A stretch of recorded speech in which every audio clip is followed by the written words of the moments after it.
about 2 to 3 months after the treatment has been completed. And how do we decide for ourselves what dose of radiation is necessary, for what purpose, and for what type of tumor? To that end, we actually have mathematical models that can help us.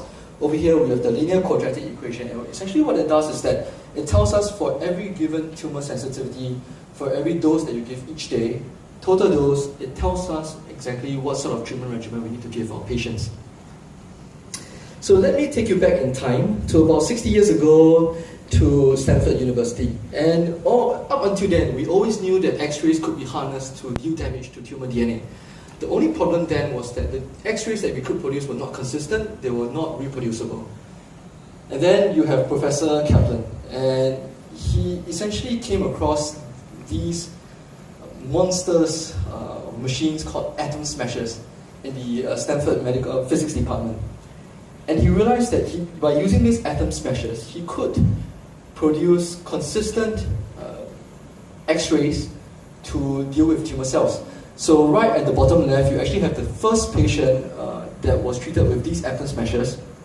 It's a young kid with retinoblastoma. And on the top right, you have essentially a patient going through what appears to be thoracic radiotherapy using one of these atom smashers. And if you look carefully at his face, you could quite literally see the fear in his eyes as he's staring down at this monster of a machine. Now, thankfully, moving on from 60 years, our linear accelerators are not that scary.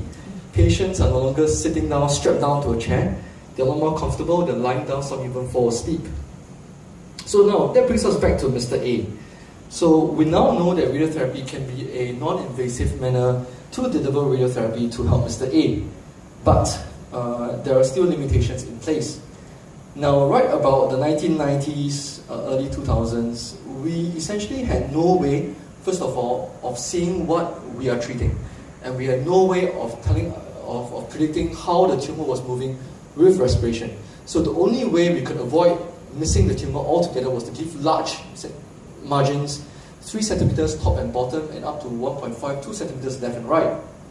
Essentially what that meant was that we ended up treating huge amounts of normal tissue that would otherwise not have been treated if you could tell where the tumor was moving.